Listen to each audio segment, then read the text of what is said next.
Hello and welcome to Barclay Sheaks, Modernity and the Environment. I'm Joyce Howell. I'm going to be your tour guide for a little virtual gallery tour of some of the paintings in the collection of Virginia Wesleyan University displayed in the Sheaks Gallery, established in the year 2000. Happy birthday, Sheaks Gallery. You're 20 years old this In the late 80s, I just completed my PhD, and I became the third member of the art department at Virginia Wesleyan, along with Barclay Sheaks, who you see on the right, and Neil Britton, who you see on the left. At that time, whenever we displayed art, whether it was our art students or professional artists locally and regionally, we displayed it in an ad hoc space in Hofheimer Library. So we were delighted when Godwin Hall was built that there was able to be a gallery devoted to the paintings of Barclay Sheaks, and the major part of the collection was acquired at that time. 9 years later, with renovations in the library, we were able to establish the wonderful Neil Britton gallery named after Neil, in 2009. And I think they would really appreciate the fact that their galleries are sort of next door to each other, the way they were shared an office and laughed together and taught a lot of students. And I was really happy to have worked with them for the 15 years that I did. The theme is modernity and the environment, and I'm going to talk about some paintings that demonstrate the modernism of Barclay, in particular, the modern mode of landscape that he adopted, and the abstract nature of the flattening effects of light in many of his paintings. I'm also going to talk about his relationship to the environment with a section on what he called the mother color and watching water. Here you're looking at a 19th century landscape by the British painter John Constable and a painting by Bob Ross, the TV painter of The Joy of Painting. Both of these are romantic landscapes. That is, they're fictional landscapes. Technically, they're called a picturesque landscape, and they conform to a formula, a compositional formula. There are trees that are nearer to you that act as a repoussoir. A repoussoir is just a French word. It means push you back.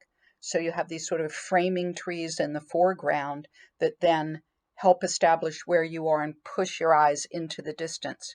You're led into the distance very gently by a sort of zigzagging path, or it could be water, as is the case in Bob Ross. It's an inviting landscape. It shows you a path by which you can enter it.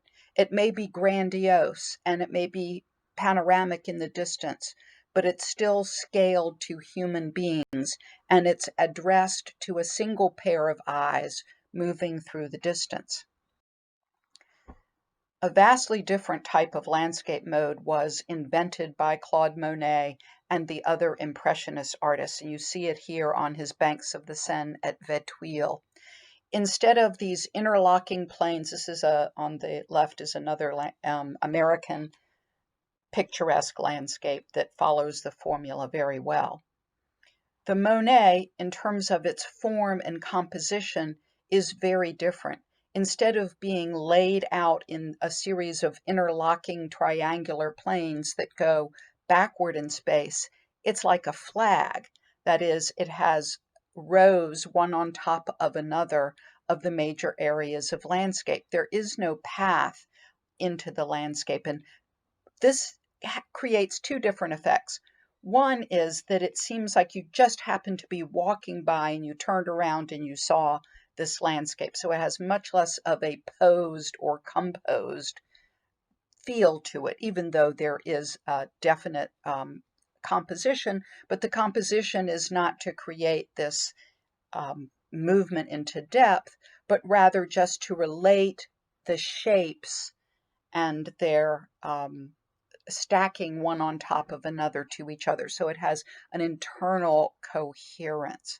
But it also has the effect of more or less objectifying the landscape. So you don't see it as the artist isn't giving you a story of its interconnectedness, but rather the discrete parts, the weed and wildflower bank, the reflections on the water, the cypress and other long trees, the clouds in the background. So everything has a kind of discrete objectification. You can see the same approach to landscape, for instance, in Sheaks' painting Summerlight, which is in the collection. Another sort of flag composition. By that I mean that it's a rectangle with different rows, one on top of another, especially the foreground, Queen Anne's lace and other weeds, the red dirt, and then the plain, the band of space in which the house is located. So in his landscape painting, he is not a romantic painter, even though sometimes the objects in the landscape might be quite picturesque, as is the case in this building. Barclay went to the Eastern Shore a lot. He went there to go goose hunting. He was a waterman. He was very interested in the architecture of the Eastern Shore, and so many of his paintings show the distinctive architecture of the so-called gable houses. This is a kind of house where additions to it were created in the shape of gable-shaped additions. Sometimes they would come out the side, sometimes they would come out the back, and this is a well-known and distinctive feature of Eastern Shore architecture. This turning the subject matter of the landscape into an object that you just happen to be looking at rather than it looking posed is something that continues in his Watcher paintings, in particular this well-known portrait of Edna called The Watcher, Edna, his wife of many, many years. And even though it's very traditional in that it's quite realistic, it's got this very dark background like a Rembrandt or a Caravaggio painting, the figure looks like she's not aware of you. You are like you're window shopping and you see her. She's cropped, her head is cut off, her shoulder is cut off, rather than being posed and centered in the painting. So you're like a stealthy window shopper, or as the French would say, a flâneur, somebody who just walks around to look at things and investigate things on your own. And this is a very modern way of making a composition because it gives the viewer the feeling that they've got to figure the painting out, that you're not being told a story or confronted with a personality like you would be, for instance, in a traditional painting. This is Rembrandt's painting of his wife, Saskia. The second very modern aspect is Barclay's use of color in many paintings, where he uses blotches and dots of unmediated, unmixed color. This is a painting called The Village, Hilton Village. This is the area in Newport News where he and Edna lived, and at the time that he was teaching, and even before when he was teaching at Warwick High School. It was built in the 1920s. They're these sort of quaint cottage type structure. Anyway, in this picture, even though we have a perspective in depth, the actual color areas are very flat. If you look, for instance, in the reds over here, or this tree with the blotches, which really read as the sky coming through, these are flat areas of color. This flattening of color, the lack of modulation. In other words, instead of, if these are a painting by Monet on the left, a painting by Ingres on the right, and in the one on the right, you can see that all the paint is perfectly blended, and you can see where the light is coming from, and you get a sense that light is hitting on one side and not on the other, so you get a modulation of light and shade, very even throughout the figure. And what this is a sort of studio lighting that unifies the light. On the other hand, in the Manet, with artists like Manet and the Impressionists, this was abandoned for a truer color, a more immediate color, so you didn't have so many dark shadows. But what's sacrificed in this is the three-dimensionality. that if you look at an area such as, her shoulder back here, you just see that it's almost flat color with just a few highlights here and there. So this kind of effect that Barclay creates in many paintings like in The Village.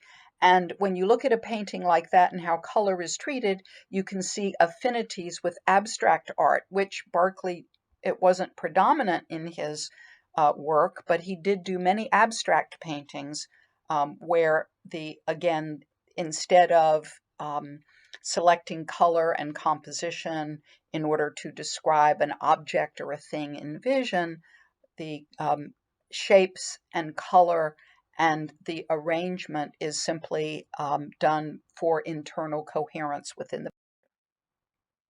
Turning to the environment, as I said, Barclay was an outdoorsman. He was a hunter, he was a boater, and he had a second home on the bay at Pocosin where he kept his boat, which he went out with his boat a lot, fishing or just watching the water.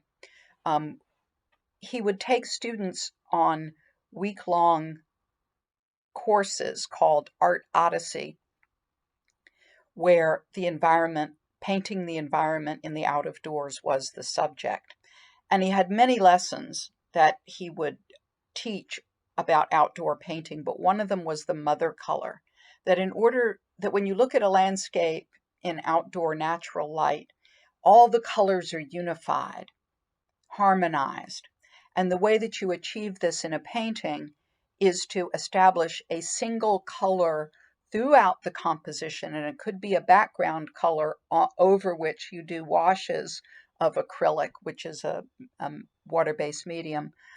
And so in a painting like this, you can really see that the mother color is a sort of warm, medium brown that infuses all of the colors. All of the highlights, I remember in this picture that when he was painting these marsh scenes, and he called them marshes then, now we'd call them wetlands, right, and understand their importance in the environment and the protections that they need. But this was something that before environmentalism, even Barclay understood very well. But he also had a terrific sense of humor, and he would call these paintings his 1,000 points of light paintings. And he thought that was hilarious because George H.W. Bush had this program for volunteerism that was called 1,000 Points of Light. So I can just hear Barclay saying that and then break into one of his unbelievable bouts of laughter. And he and Neil would get going with this laughter all the time. Anybody who had them as teachers will tell you this. It happened all day long, every day, and especially when they were getting ready to go. And who knows what they were exchanging stories about, but it was hilarious.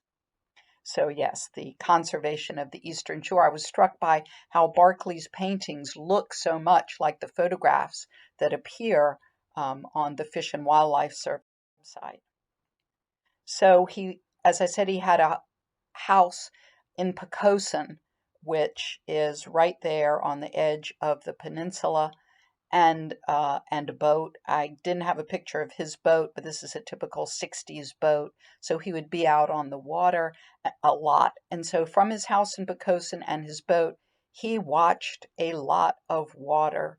And so it's surprising that in his painting, there are many pictures where you're very much aware of a perspective of watching the water, like this one, The Watcher on the Stern, the Poet series, The Bay, and this eerie, almost surrealist one, Bay Totem.